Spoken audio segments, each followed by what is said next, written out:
Welcome to Screen Crush, I'm Ryan Airy. Let's talk about that twist ending of WandaVision Episode 5. Some of you may be wondering, that's not Pietro. Why did Wanda recast? Alright, explain this to me like I'm a 2-year-old, okay? This actor is Evan Peters, who played Pietro in Fox's X-Men films. See, for years, Fox owned the film rights to all of Marvel's mutant characters. That's why the X-Men were never seen in MCU movies. But because Quicksilver and Scarlet Witch were also Avengers, Disney could use them in the MCU as long as they weren't mutants. So instead, they were referred to as Miracles, Doctor. In fact, one of the reasons Pietro was killed off was because the character was already so prominent in the X-Men films. The comics even got in on this retcon, rewriting the history of the twins to make Pietro an Inhuman and Wanda some kind of sorceress.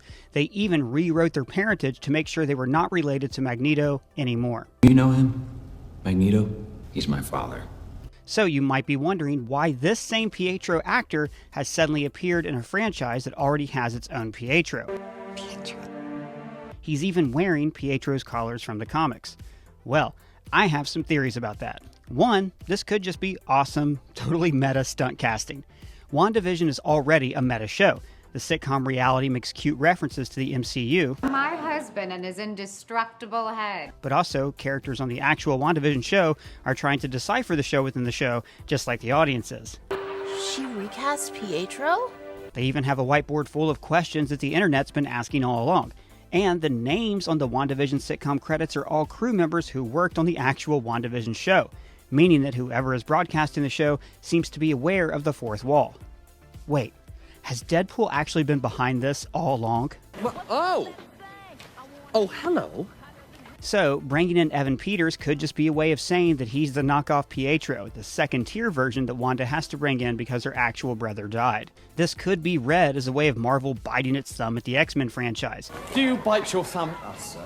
I do bite my thumb, sir. Saying, well, those Fox movies were knockoffs, but don't worry, we're going to provide the real thing. But I think this casting actually goes deeper than that. Disney now owns all of those X-Men movies. I mean, they're on Disney+. They're part of the Great Mouse IP. Disney wouldn't diss their own property. Instead, I think this is a way of incorporating those movies into the MCU. Let me explain by talking about Spider-Man. When Marvel and Sony made their second deal to include Spider-Man in the MCU, Kevin Feige said that Spider-Man had the unique ability to cross over into different cinematic universes. Now, I assume this was because Sony wanted Tom Holland to fight Tom Hardy's version of Venom in The Great Tom-Off. But Marvel Studios didn't want to imply that this R-rated Venom movie was inside the MCU. So, when Spider-Man was in the Venom movie, he would be in a different cinematic universe. But now we're hearing all these crazy rumors about Spider-Man 3, that it includes Tobey Maguire and Andrew Garfield, and Jamie Foxx's Electro, and Alfred Molina's Dr. Octopus, and that they're all playing alternate universe versions of their characters from the Spider-Man films. Now this sounds like a fun story, a live-action Spider-Verse, but it's also a way for Sony to incorporate all of their intellectual property into one movie. Then it becomes possible to have multiple movies of multiple Spider-Men in the theater at the same time, making multiple money. Now here's how this applies to WandaVision's ending. Marvel could be building their own multiverse, where different IP can interact, allowing, among other things, Deadpool to cross over into the MCU. But this twist also fits perfectly inside the structure of this show and brilliantly sets up Doctor Strange, Multiverse of Madness. In the comics, Wanda is what's known as a Nexus being, a person who is the same in all realities, and who can become a bridge between different dimensions. So let's say that she has this same power in the show, and was able to pluck a living version of Pietro out of the multiverse and bring him into the MCU. In other words, this could be the actual Pietro from the X-Men movies, resurrected in the MCU. If I could save time in a bottle. But let's go even deeper than that. The town has been subliminally encouraging Wanda to have kids. All of this is for the children. For the children. Even the town papers all have some happy headline about motherhood. But in episode 5, her children plant another suggestion in her head. You said family is forever. He is family.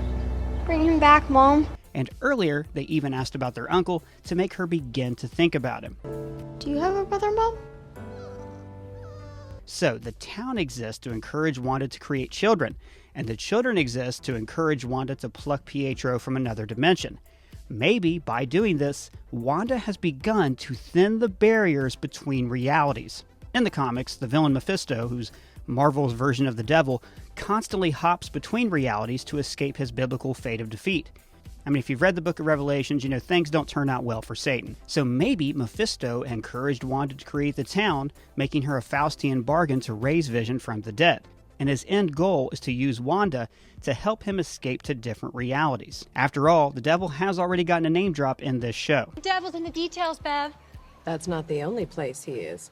Now, we know that Wanda is going to appear in Doctor Strange, the Multiverse of Madness, but we don't know what her role is going to be. Doctor Strange has fought Mephisto many times in the comics, so he could be the villain of that film. So maybe after WandaVision, either Mephisto or Doctor Strange recruit Wanda to help them navigate through the Multiverse of Madness. And there's another rumor that the events in this story come to a close in Spider-Man 3. So if the lines between the multiverse have been blurred in the MCU, that could explain the multiple Spider-Men and villains from past Spidey movies that are appearing in SM3. And yes, it could also set up Tom Holland to appear in the Venom movies. So all of these corporations making movies can consolidate all of their IP under one roof to make precious money, money, money. Now, I don't think this means that we're literally going to see Hugh Jackman's Wolverine appear in the MCU. I think Marvel is going to want to restart the X-Men their own way, recasting and building the mutants from the ground up. However, this gives them the option to continue to make any of those X-Men movies they feel are worthy. For instance, an alternate universe that might be the story Old Man Logan, where he faces off against Mark Ruffalo's Hulk. This basically says the possibilities are endless, and they're not going to shut the door on any new ideas. But let me know what Fox X-Men characters you'd like to see appear in the MCU down in the comments or at me on Twitter. And if it's your first time here, please subscribe. For Screen Crush, I'm Ryan Airy.